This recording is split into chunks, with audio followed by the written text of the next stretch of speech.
好啦，繼續來看中華寶島的番薯花，當咧大開是真水，但是花開了，果實落落去，使予在地人真困擾。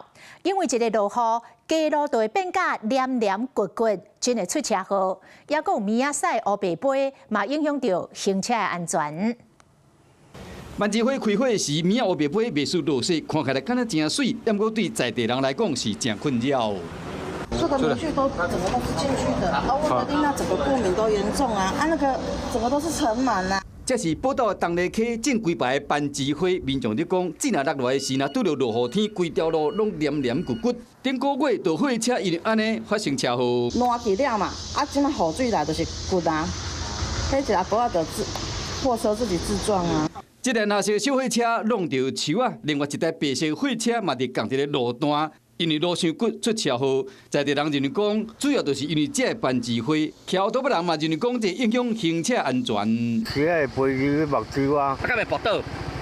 撲倒有時啊，你若飛入去目睭較危險嘛。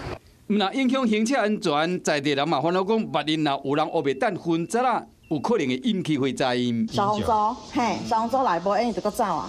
那個真的是消防隊員疲於奔命呢。中華縣政府佇寶島種真濟番薯花，互遊客去欣賞，不過已經互在地人有夠艱苦。希望講相關的單位會當重視，唔通為了觀光犧牲在地人的權益。